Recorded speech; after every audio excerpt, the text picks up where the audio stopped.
Well, hello folks, this is video one. Trying my own YouTube channel. Been watching all the other ones for so long. And I used to have a big, huge shop, in the city on our property, 30 by 60 with 10-foot ceilings. And then we downsized to this 2-car garage for myself because the wife wanted to have horses. So we now own an acreage.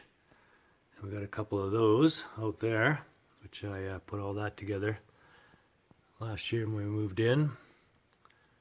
Big hay barn there, made out of tin and a metal carport shed, and then this is a basic horse stall. That's all electric fence. That's actually an outdoor sand well, keeping water for the horses all year. We have heat lamps in there to keep it warm because it's pretty damn cold out there. Anyhow, interior wise, I keep some basic tools still. Got my Lincoln MIGPAC 180. It's been a great welder. I started off actually with this old Princess Auto flux cord welder. It didn't take long before I wanted to jump up to a gas welder, and that's done me well over restoring probably 30 cars over 20 years. Have a oxyacetylene, can't go without a heat wrench sometimes. Just replaced wheel bearing on my 2006 Ford truck, and definitely came in handy to get that apart. I did a few things in the past. I got my garage in Carcraft magazine. They used to do this thing called This Guy's Garage, and I had my garage featured in that. Sorry about the reflection there. And nowadays I just have a 2001 Porsche Boxster. I used to have this beautiful 67 Galaxy that I restored. We had that for about 15 years. I just traded it off on an old man's car, the Mercedes CLK 500. It certainly doesn't turn heads the way the Galaxy does, or did, but it's time for somebody else to enjoy it, and I can just have a car that runs well and does well. I befriended the vice president of BenPack Lifts years ago, and gave me a great deal on a lift, which I used and promoted for years. And they also carried these Ranger toolboxes, which was a great box. Did me well. I keep all my sockets and wrenches up there, a few small things, and then of course your basics, drawer full of screwdrivers, all my electrical stuff, or electrical that. Good selection of pliers. And then half-inch socket set. That's key for a lot of stuff, working on American cars especially. All my Torx and hex keys. Punches and dies. Good selection of that kind of stuff in there. Specialty tools. And then here's more on the electrical compression engine side. I did a lot of engine rebuilding. I have the entire suite of tools to rebuild and hone an engine, etc. On the bottom box we have our assortment of wrenches, gear wrenches, ratcheting bent wrenches, your standard stuff like that. Here's your torque wrenches and breaker bars. Of hammers. That's probably about half or less of them. I have an entire other box dedicated more to body work, because that's what I specialized in for years. Body work and restoring cars. A lot of show cars, close to show cars, very nice drivers. Some of my vice grips. That's just a very small selection of my vice grips. Air tools. Everything from body saw to air ratchet, grinders, sanders, punchers, things like that. These would be all some of my brake tools. I also have a separate kit just for brakes that I can grab and bring it to the car and have everything sort of in one box. I like to have that. Some of my specialty kits, stud sockets, and bent wrenches. Some more things. Stud extractors, a lot of my files, etc. This is a really handy tool to have. It's the impact driver set. Whenever something's stuck, you put that on it and hit it with the hammer. you know, forces the bit down into the screw or fastener while it's turning at the same time. It's gotten me out of a lot of jams, and if that doesn't work, of course, then you're back to the heat wrench oxyacetylene tank. 1/4-inch socket sets, handy for all the small stuff.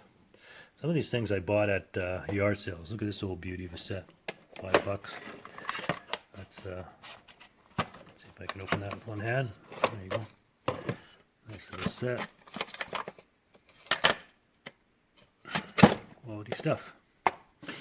This is actually my dad's box.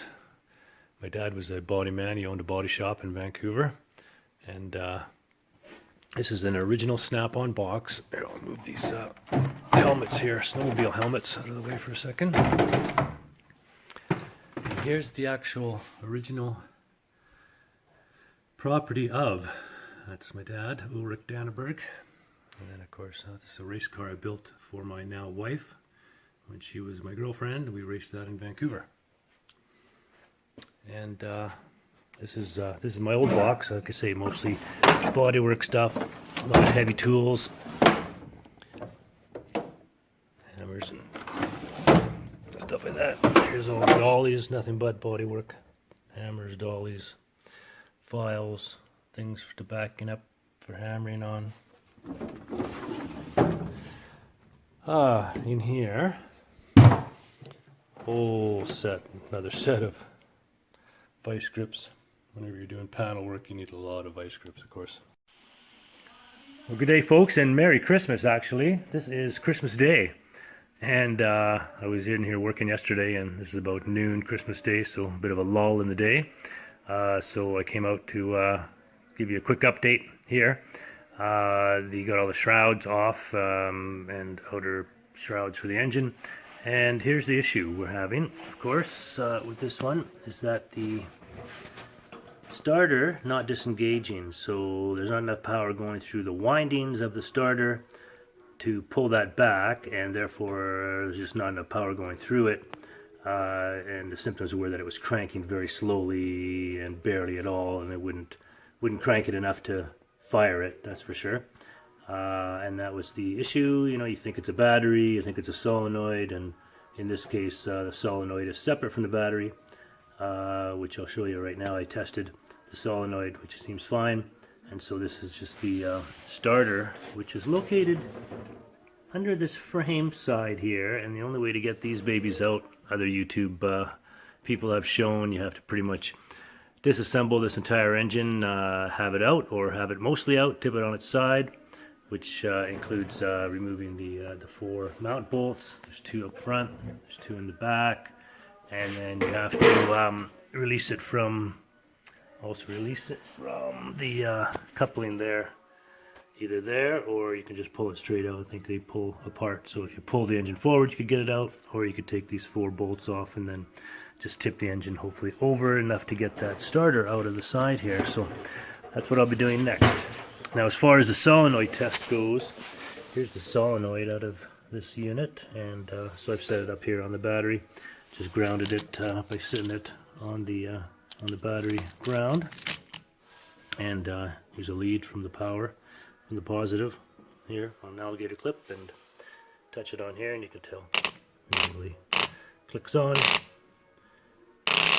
And if it was attached solidly, it would just hold it. See, that would just hold on, and it would run power from one side to the other, or transfer power from one side to the other. There you go. So that's solenoid tested. That's the starter Bendix not retracting. So I'm gonna have to pull this starter out, either have it rebuilt or get another one. I see online they're about $100, plus probably some shipping. Probably take a week to get it. And being that it's Christmas, I guess not much else I can do. I'll try to take it to the local starter shop. I used to use Phoenix Starters here in town to do all my starters. But good day, folks. Here we are back in the E-Tech garage. Update on the 317 Kohler powered John Deere tractor. This is, like I had said, been a great tractor. Bought it with the snowblower. Has a mower deck, and I also have a blade and a tiller for it. And unfortunately, the starter went just as the snow started to fly here in Saskatchewan, Canada. So this is a needed item here out on the acreage. And I was trying to get the starter out of here, and what I found after watching different YouTube videos, that actually the easiest way is just to tip this thing up on its side, and then I don't know if the other guys did this, but you could just remove it from here. These are the solid mounts right at the bottom of the engine, and then it's mounted to another mount that they built on the bottom there that's attached to these rubber mounts here for some, I guess, anti-vibration.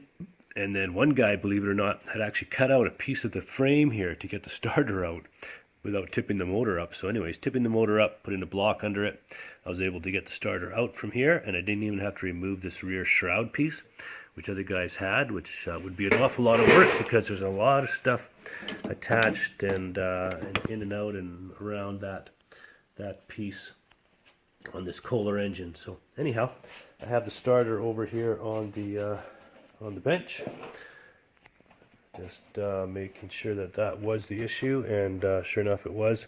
I took it apart here. This stuff all looks pretty good, but it's obviously the inner workings here and the inner windings that didn't allow power to completely come through here, so it wasn't allowing the Bendix here to retract all the way in. It seems to be coming in and out fine now, but as I tested it on the starter after I pulled it out, sometimes it would come in and sometimes it wouldn't. So that's definitely part of the issue. So anyways, I did order another one of these online, or from an online source called Total Parts Canada, and it was $138, free delivery. Supposedly supposed to be here by Friday, so once we get that back, I'll be able to reinstall that, and hopefully that is the issue, and then we'll put that in. Now, this all started when I went to adjust the PTO, adjust the air gap on that, which you need to adjust with feeler gauges in these slots here. You put a feeler gauge in here, and that's supposed to be a 0.018 gap. And you roll these in and out, which is a lot easier now with the engine and the shrouds off.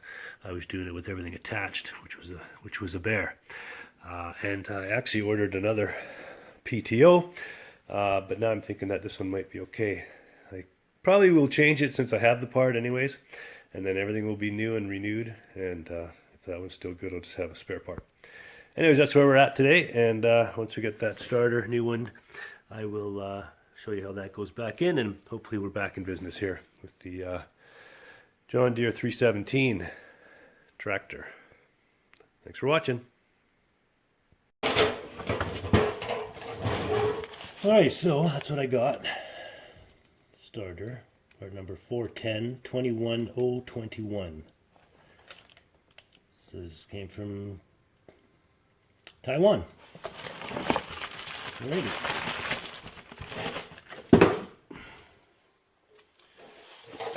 Now that we got this tipped up here, should be able to get it in a little easier.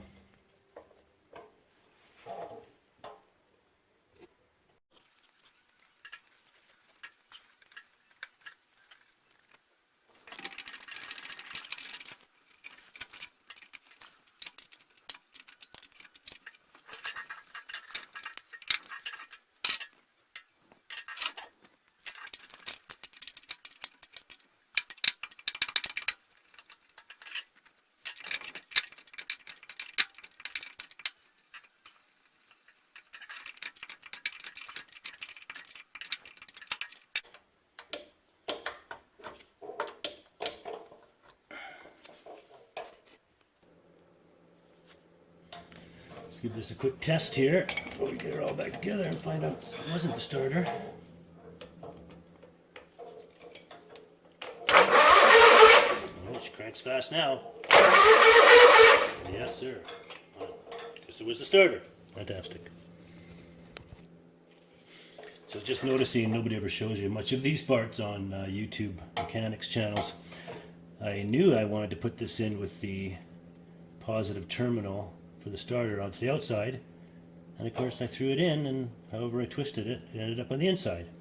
It's not a lot of difference, but I would like it to go back the way it was, and this ends up sitting right here rather than way over there. So we'll get that changed around.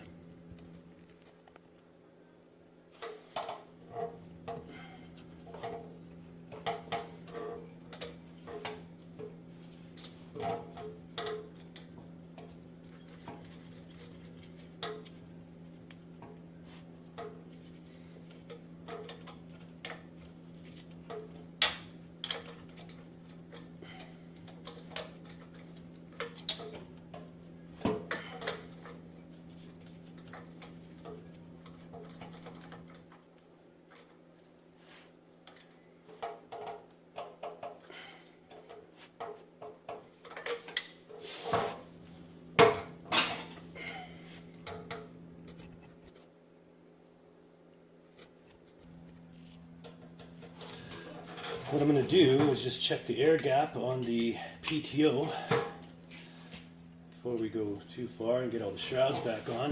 This is supposed to be a 0.18 gap. She was there, fairly well used. So just check that right there, pretty loose right now.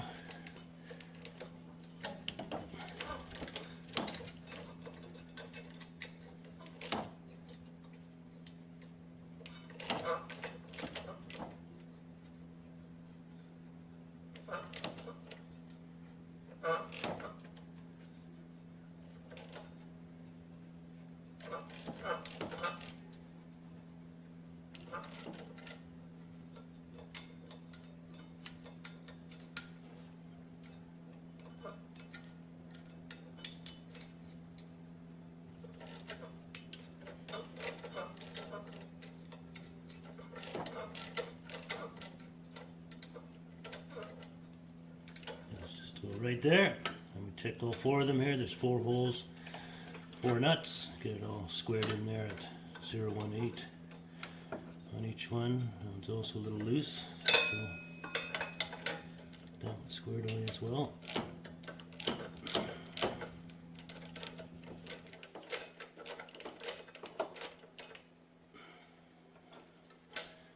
we go. To the other side.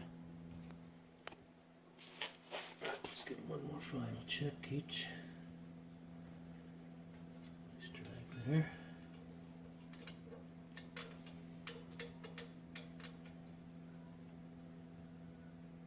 Nice drag there.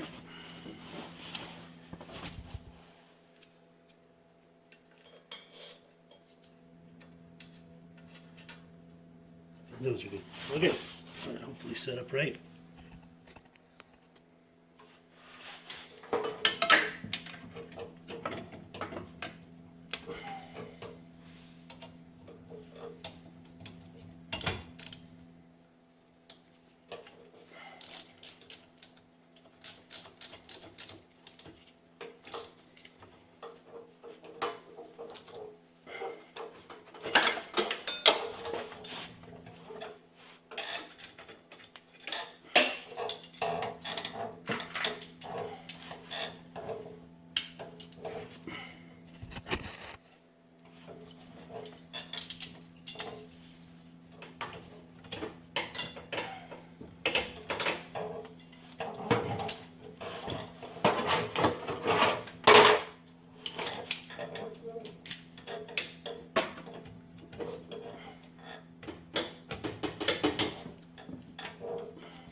Alright, so I think I mentioned this when I was taking a look at it after I had it apart. The engine block mounts to this secondary mount that goes across the frame of the tractor. So right now I have to bolt this up here first, or else you can't get at those, and then let it down and let those, and then bolt those to there. So let's get after that.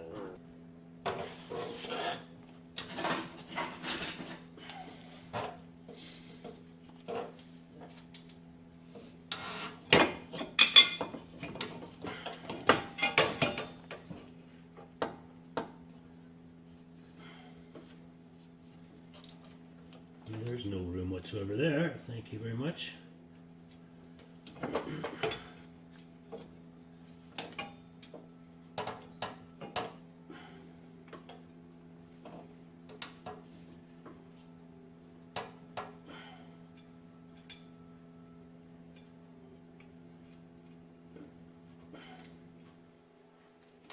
Let's get the front one on first. There's no room there to work with.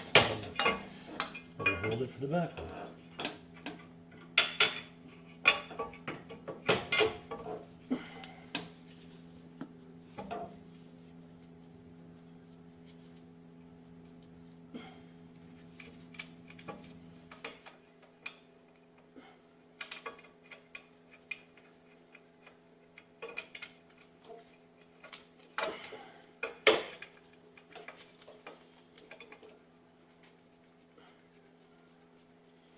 What were the sayings your dad had when he was working on stuff like this? Just so incredibly not PC anymore. Can't use those types of words or phrases anymore.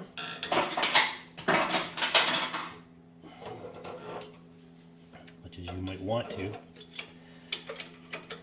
Pretty much every time you're taking off or putting on a nut or a bolt.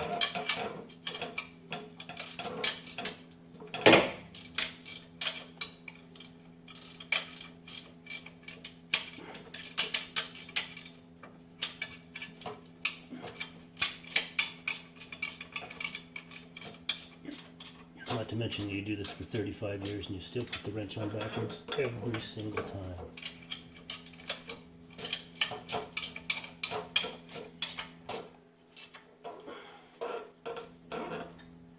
It's just the way of mechanics, isn't it? 50-50 chance. You gotta get a 50-50 upside down every time.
What did I say?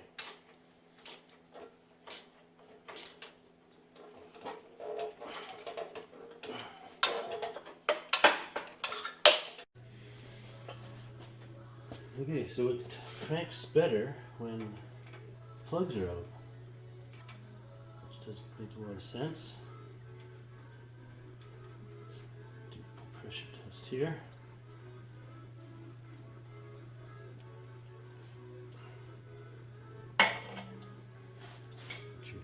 see that.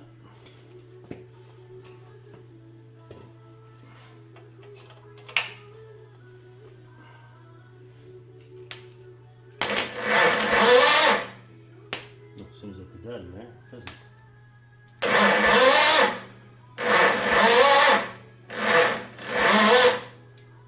Okay, turn over fast enough to get compression. Take this out.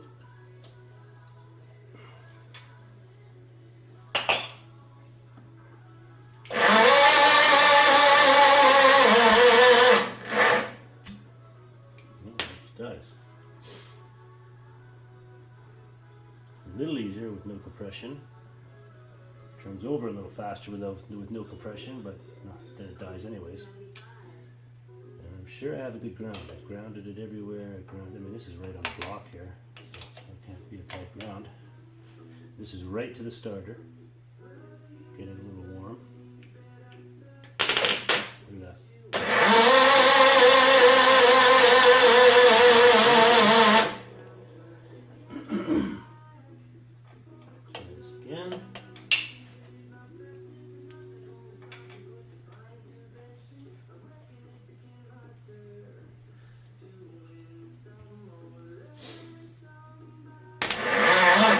As soon as I put that in there, so you don't want to turn over.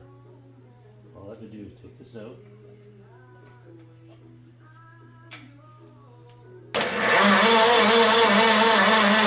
It turns over easier. So why is compression stopping it from turning over?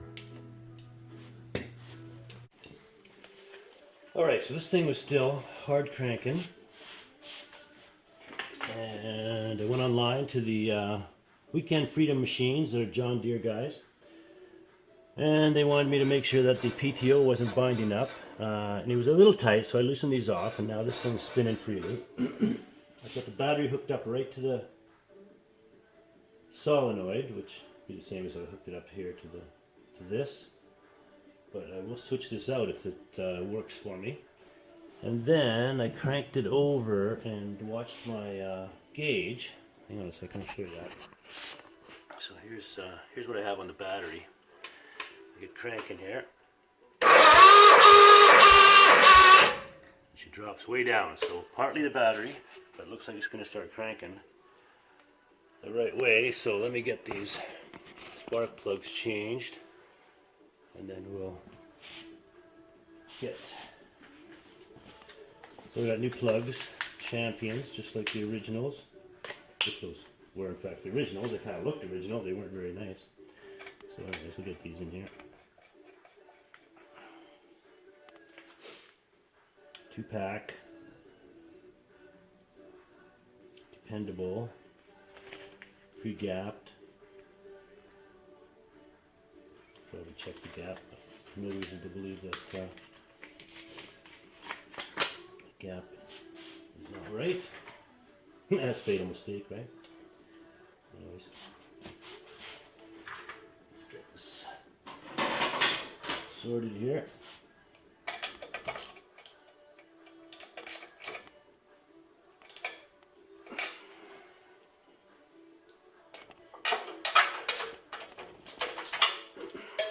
Show you what these ones look like. They're not terrible, but I mean, they're fouled because running a little rich, but that's actually pretty good. Not the worst, depending on how long they've been in there, that's for sure.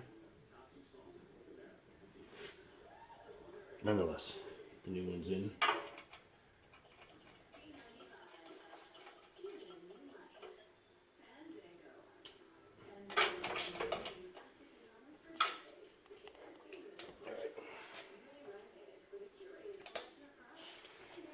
That and that, done.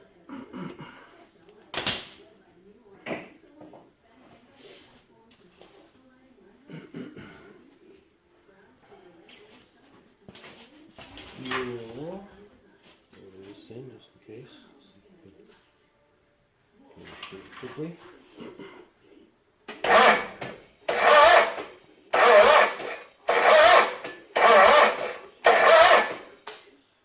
Back to normal, back to where I was. As soon as I put the plug in, is the battery too weak? I mean, right now it shows 12.65, but as soon as you crank it, it drops down. So let's see if that's the issue. I've had it on a charger for a long time. Right, pups? Pain in the ass, isn't it? What do you think? Are you the shop dog? Are you the shop dog? What do you think's happening in here? Oh, yeah, he says, what do you bother? Why do you bother? Yes, I know. I could help you. You could help me? Could you help me? I think you could. I know. Danica. That's Danica P. As in Danica Patrick, race car driver dog. Right? Yeah, come on over here. Come on over and see what's going on. See, do a little inspection. Okay? Inspect this thing. Slow cranking. Issue. Oh, you're gonna come over and do some real inspecting? Get close to it? Yeah? What's up? What's up? I know.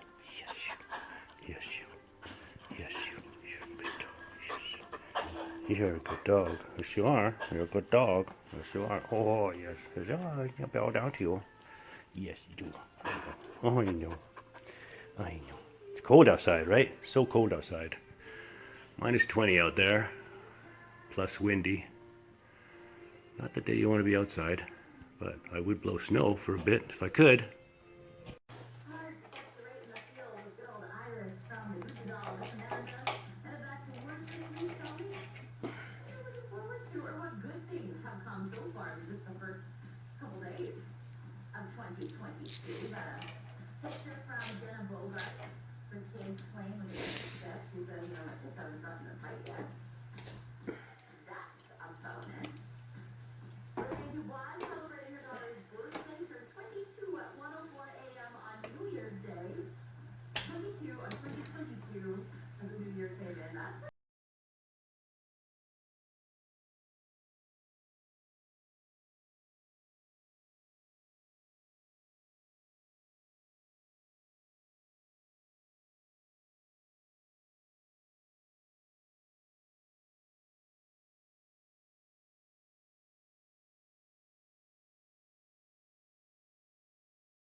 Hello. Goodbye. Again, just another part that I never show you on the videos, the YouTube videos. Dropping nuts and bolts, having to fish them out. Find them somewhere. I put this pan under here, hoping to catch some of them, because I knew it would happen. Oh, look at that. I actually did catch that one. I actually did catch it. I'm sure I'll drop it again though. It's in a really bad spot. Look at that. Stuck way down underneath there is where the nut goes for the bottom of the solenoid. I mean, come on. Is that seriously the right spot for it? I have to doubt it. This goes here, this goes there, and that goes on there, so I'm sure I had to turn the right way. And they just like, I don't know. They drill some of these things first and then put everything else on after. That's what happens. Anyways, enough bitching. Time to reach in there and get her done. I'll spare you the cussing. Okay, so we'll use the old tape trick again. Tape on there.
Okay, so check this out. I can't get that one nut or bolt and nut through there to get the solenoid on for the life of me, just because of all the stuff in the back.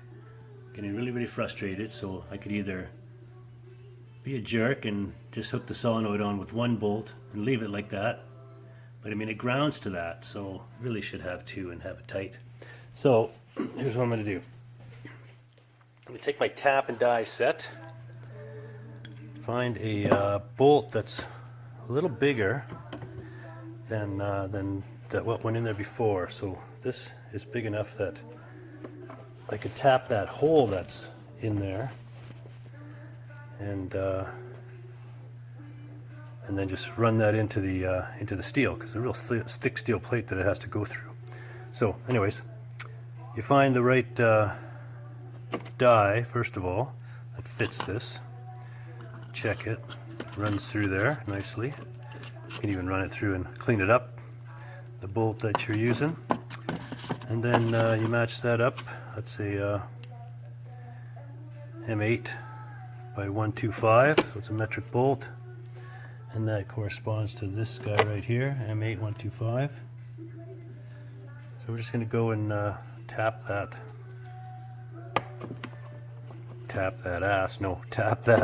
hole and put this bolt in there, and then it'll be nice and snug and tight and sort it out.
Alright, so that goes in and out of there nice.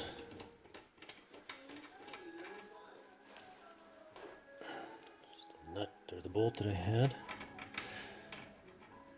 Just a little bigger than the hole. Now it also threads in there nicely. Perfect.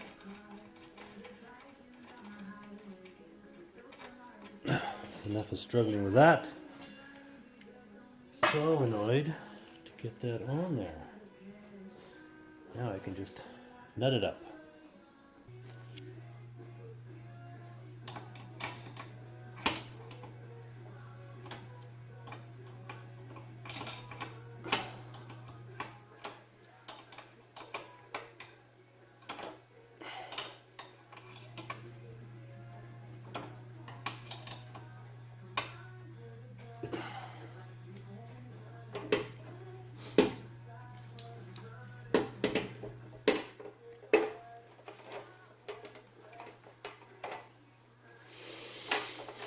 Alright, that's from the starter. Goes on the bottom.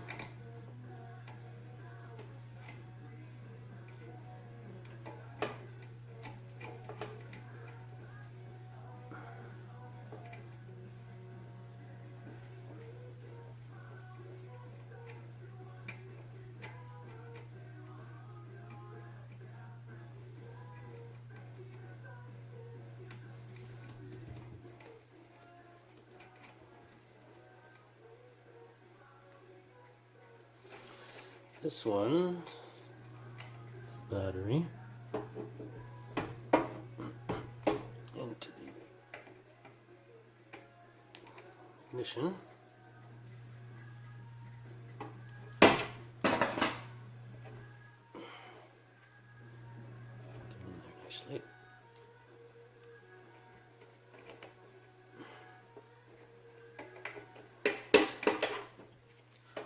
Come on, sweetheart.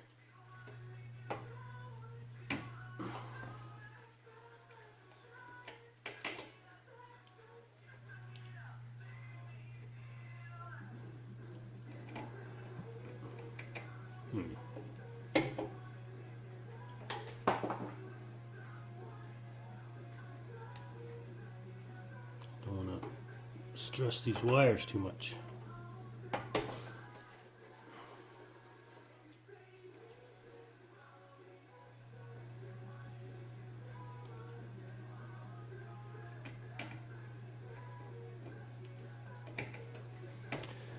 Then there's the exciter from the ignition, and that goes on that little post in the middle.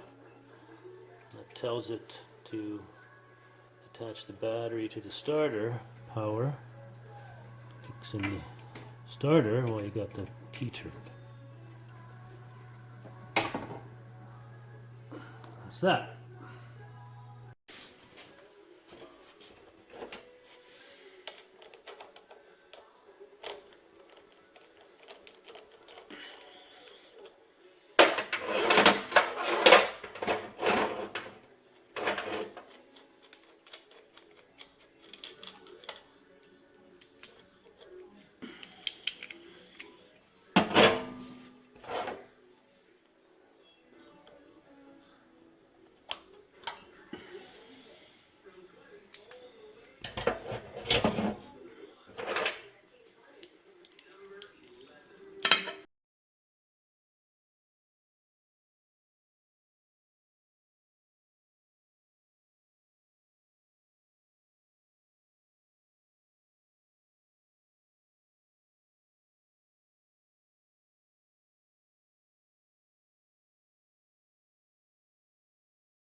Alright, we're going to test it here.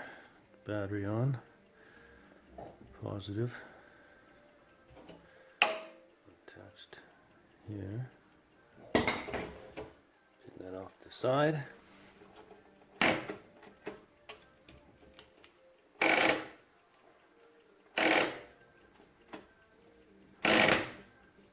Don't you fucking tell me.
a lot of smoke going on.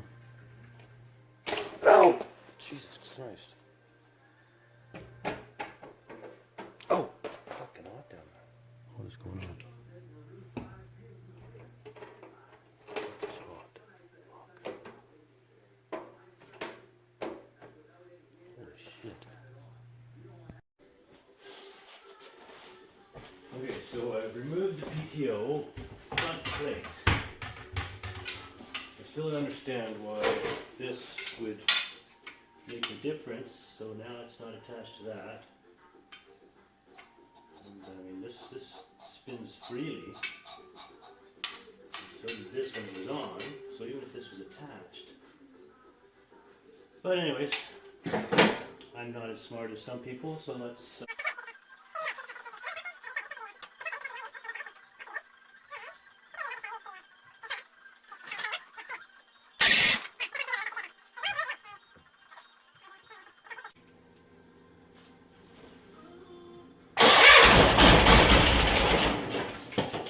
start. Emergency power here, what did you?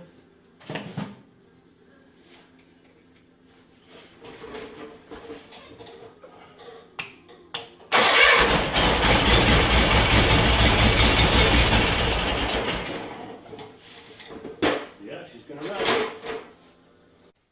Alright, so it looks like we finally got it sorted out. The engine is gonna run, or should run. I do still have the PTO off.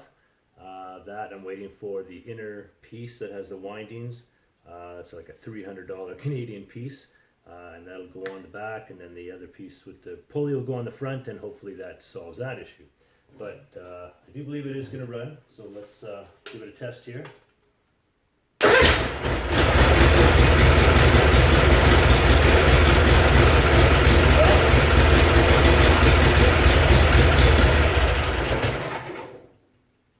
Alright, so that was an awful lot of back and forth and work and getting the starter in there, and then finding out it was actually the PTO. Not sure if it was a starter too, but now we have a new starter. PTO is coming, and I'll update this video when I get that and get it all back together, and hopefully we can throw some snow again this year. Alright guys, thanks a lot. Thanks for sticking it out with me. That was a long one.